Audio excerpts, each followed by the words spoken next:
Saudaraku yang terkasih di dalam Tuhan Yesus Kristus, Salam. Saya selayaknya sungguh patut bersyukur. Saya kira demikian pula setiap orang Kristen, karena dicipta sebagai manusia yang dicipta segambar dan serupa dengan Tuhan sendiri. Tuhan sungguh sayang kepada manusia, karena manusia makhluk ciptaan Tuhan yang dapat menyembah Tuhan dengan hati, dengan rasa. Tuhan begitu sayangnya kepada manusia. Tuhan juga menempatkan manusia di Taman Eden yang sudah disertai, dilengkapi dengan berbagai binatang, berbagai ternak, berbagai tanaman, pohon-pohonan, buah-buahan yang begitu indah, dan manusia berkuasa atas segala binatang, ternak, dan pohon-pohonan. Manusia selayaknya sungguh bahagia karena di Taman Eden segalanya sudah ada dan semuanya sungguh indah dan sungguh membahagiakan. Tidak ada penderitaan, tidak ada masalah.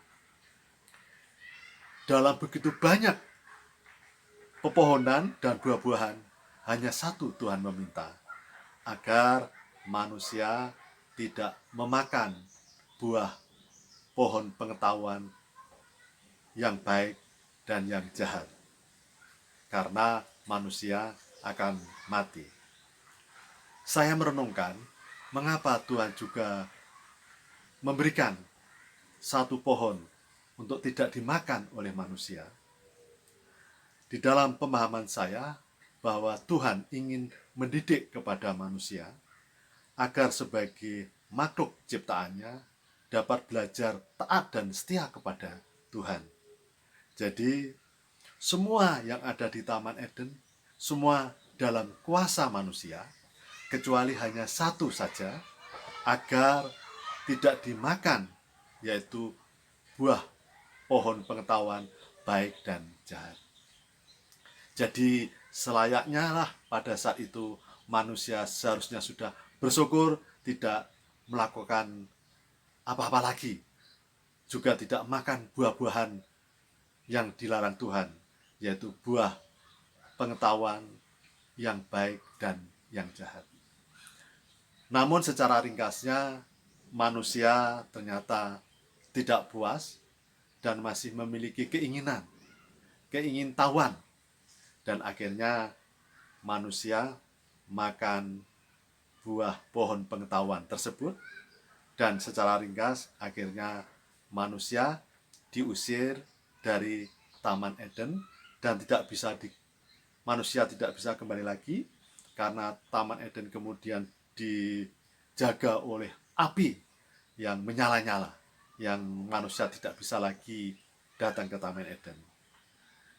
Dalam pengertian bahwa manusia sudah jatuh dalam kutuk dosa, sehingga tidak bisa kembali ke Taman Eden yang suci, karena Tuhan adalah kudus, bagaikan api suci, sehingga manusia yang berdosa akan mati terbakar oleh api suci Tuhan. Namun Tuhan sungguh tetap sayang kepada manusia. Sekalipun manusia mendapat kutuk, namun tetap mendapatkan kesempatan kehidupan. Walau dengan itu manusia harus berjerih lelah, berkeringat, mulai merasakan penderitaan. Dan manusia harus bekerja dengan keras untuk hidupnya. Namun ternyata dengan dosa itu semakin merajalela. Dan akhirnya Tuhan mendatangkan banjir besar, air bah, dan hanya Nuh dan keluarganya yang diselamatkan karena kesetiaan Nuh dan keluarganya. Dapat dipahami di sini bahwa Tuhan sungguh sayang kepada manusia, tetapi juga Tuhan memberikan keadilan. Manusia yang taat dan setia kepada Tuhan akan mendapatkan perkenan anugerah Tuhan. Tetapi yang tidak taat dan setia akan mendapatkan kutuk dosa, kematian. Dan selanjutnya Tuhan mengingatkan juga kepada manusia. Sekalipun manusia sudah menjadi kesayangan Tuhan, namun ketika manusia jatuh dalam dosa, Tuhan juga tetap memberikan keadilan Tuhan. Sebagai contoh adalah Daud. Daud adalah hamba kesayangan Tuhan. Namun justru Daud juga melakukan dosa yang luar biasa. Membunuh Uria dengan caranya dan mengambil istri Uria, Batseba, sebagai istrinya. Dan akhirnya Daud mendapatkan konsekuensi karena dosa-dosanya. Tuhan tetap menyayangi Daud dan keturunannya. Sehingga melalui Daud, Tuhan Yesus datang ke dunia sebagai keturunan Daud. Sungguh Daud mendapatkan kasih sayang yang luar biasa. Tetapi juga mendapatkan konsekuensi atas dosa-dosanya. Namun kasih sayang Tuhan melalui Daud telah lahir juru selamat manusia yang tidak hanya menebus dosa-dosa manusia, tapi mengambil alih kutuk dengan disalib Tuhan Yesus Kristus. Tuhan Yesus Kristus menderita karena dosa kita, terhina, terkutuk dalam salib oleh karena pelanggaran-pelanggaran kita.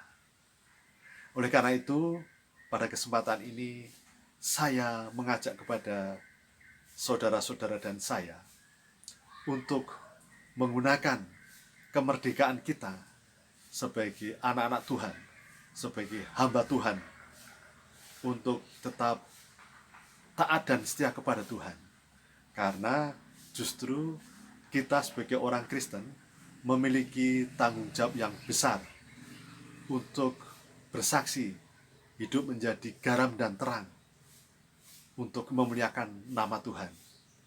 Dan oleh karena itu, saat ini semasa kita masih hidup, kita sungguh taat dan setia kepada Tuhan, agar hidup kita dapat menjadi garam, menjadi sinar terang yang terlihat bahwa kita adalah pelaku firman Tuhan. Kita adalah surat yang berjalan. Di dalam hidup kita terpancar sinar kasih Tuhan. Dan kemudian kita akan mendapatkan damai sukacita Tuhan. Di bumi maupun nanti kita akan dipanggil Tuhan. Oleh karena itu, ada firman Tuhan yang bersabda bahwa hidup adalah untuk Tuhan. Mati adalah keuntungan bagi orang Kristen. Di saat kita taat dan setia kepada Tuhan, maka hidup kita adalah milik Tuhan dan untuk Tuhan. Tapi ketika kita dipanggil Tuhan, kita mati dalam kebahagiaan.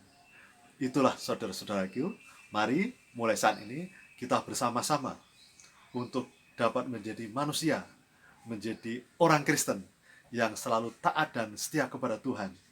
Untuk dalam hidup kita memuji dan memuliakan nama Tuhan, dapat menjadi berkat bagi banyak orang, sehingga kita juga mendapatkan berkat karena kasih Tuhan, dan hidup kita akan damai sukacita dalam kasih Tuhan.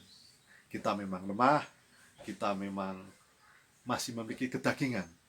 Oleh karena itu, kita memohon kepada Tuhan Yesus Kristus, Tuhan yang kuat, untuk mengirimkan Roh Kudus yang dapat menjaga, melindungi, memberikan kekuatan, membimbing kita, sehingga kita selalu dalam hidup, di dalam jalan hidup yang benar, taat setia kepada Tuhan. Sehingga kita sungguh berarti, hidup berarti di dalam Tuhan, dan kita dapat berpengharapan nanti kita bersama di surga, bersama Tuhan dalam kasih Tuhan. Tuhan Yesus memberkati.